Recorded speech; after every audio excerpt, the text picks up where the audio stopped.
Alright guys, welcome to another video, Full Speed on Paulson. Today we're back working on CRF110, finishing up this project with putting some dampening rods in our front forks to raise the bike an inch and give us some more travel, which is going to hopefully complement that BBR swing arm if you see in our previous video of us installing.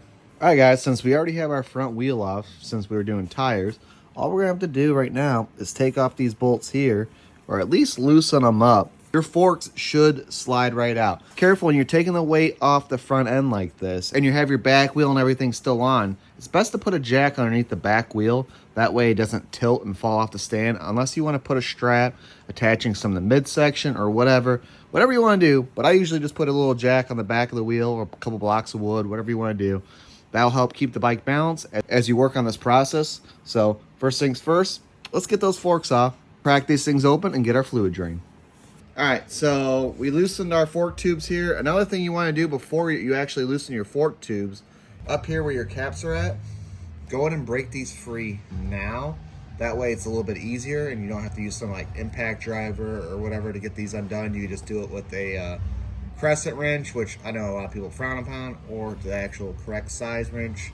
But we just did good old crescent wrench. But either way, back here, down here, you're going to take this old 10 mil bolt out. And other than that, that's the only thing holding you up.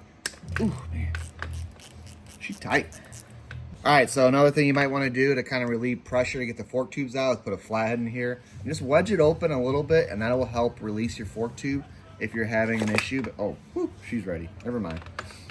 But that's what you have to do if she is a little tight. Alright, so you pull your cap off right here. And then you're going to have like a little sleeve. No big deal. Pull that right out. And right after that should be the spring. And you're going to have some fluid too. Fluid don't look bad in this one. Okay, you got a little washer too. So make sure you don't lose this stuff and make sure you keep the right order. Make sure we don't lose.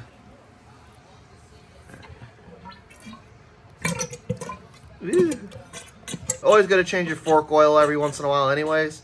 This was definitely ready to be changed. It was starting to get a little dirty, but definitely was not bad, which is good to see. So next thing you're going to do is you can use an impact driver, probably make this way easier, or an Allen, whatever you need to do. But either way, take this screw out, which is going to release that dampening rod, and hopefully it should slide right out. Guys, so here's the bottom of our fork. This Allen here, they must have used some type of thread seal or something in there, because she is crazy tight. Like, that is dangerous tight. And it doesn't get any easier, really, for quite a while until it starts spinning, which we got a trick for that. What we're gonna do is put our rag down on the ground, so when we're pressing this down like that, you're not scuffing anything up. But first, put our spring in, put that washer in. Doobie. Woo-hoo. Don't get my shoes.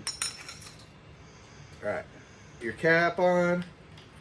Then we're going to put it down on here, apply pressure, so then it puts pressure on your dampening rod, and hopefully she comes out. Just like that. Now if you hadn't done that pressure, you could spend all day spinning that thing and be no bueno and never come out. So you see you got some type of like, it looks like thread sealing or something. But either way, you got that little copper washer on there too. You hold on to that guy. Our other one actually stuck in here. So just make sure it doesn't fall out, get lost, whatever. Because if you don't put that back in, you're going to have a leaky fork and probably not a lot of fluid within the first 5 minutes of your ride. I'm going to pull this out. All right, so here's our dampening rod, right? So we have this guy. All right, so this guy's the only thing that goes in here, which how it pretty much places, it goes on like that. Now you can go back over here, and we're gonna take our cap off, take all this stuff back out again. Should have a washer and a spring. There we go. Make sure you don't lose that. And then this guy comes through just like that. and then you get your spring. So pretty easy peasy. And all we do here, because you're going to have to take this guy off and put on your other dampening rod, is there's a little gap right here. It's pretty flexible. Just don't overdo it. Pop her off just like that. Booyah. Put it on the next one. You're good to go. And you can see the difference. We already did it on this one here. You can see the length. How it's longer, just about an inch. And that's about what you're gaining in travel and height. So at least that's what they say. So let's get this sucker done. All right, so here we go. BBR dampening rod. This little guy right here. Nothing to it, right? Take your spring, put that guy back on. Take your fork tube. We're gonna do a little soft slide. Boom, she's through. Get you a little boot fur, and then put the guy in just like that. All right, guys, we actually made a mistake installing these springs and had to go back and fix it. You can see there's a tightly wound end on the spring. That is going to go down into your fork tube first. So just make sure you get that done and you'll be good to go. Not used to that because the KLX110s aren't like that.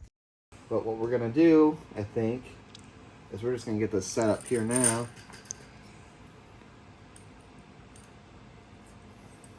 And we're going to open it back up when we're ready to put fluid in. This way, again, it's going to apply pressure to what we're doing down here and hopefully get it all tightened up. Oh. There's some crud going around here I'm not a big fan of. Make sure you don't get that anything in there, but also make sure it's not going to mess up any of your seal. So you got to try to get this to thread in. All right, so it's going to thread there. How old impact driver does on this thing. I'm gonna give it the pressure. Just double check it, but that should be plenty tight.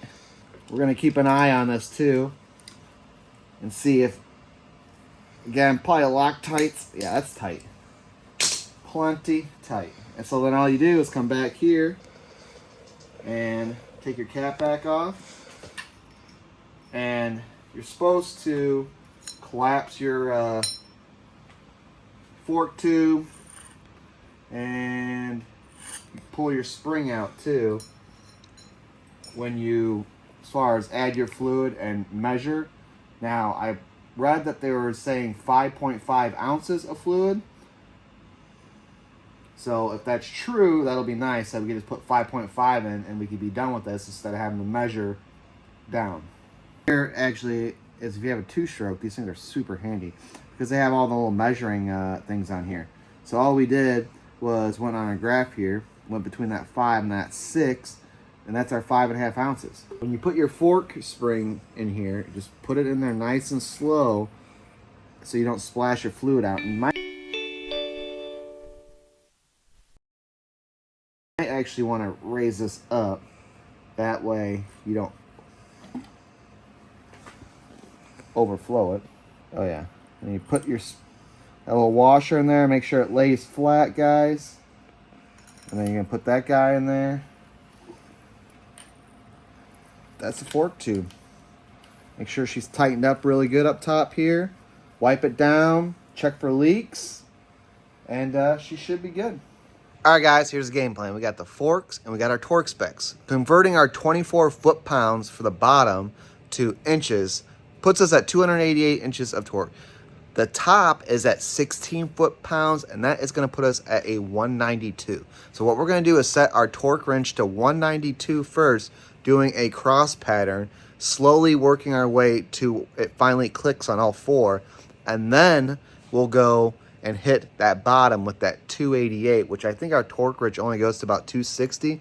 So we're going to have it click, give it just a little bit extra, and that's going to be it.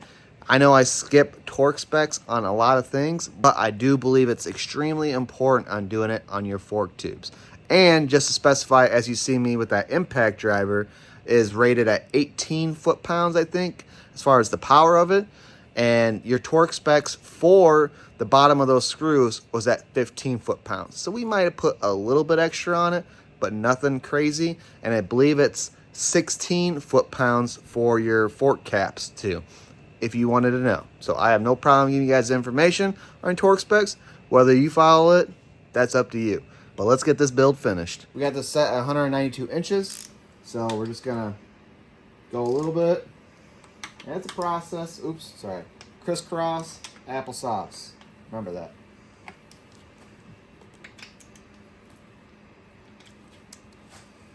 And just keep doing this till you hear it click, and then we'll switch to the next setting.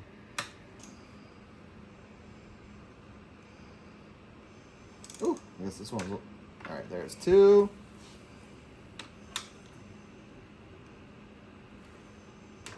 3. 4. Now we're gonna give this stuff the sauce, tighten up those bottom ones. That's all she's got, 250.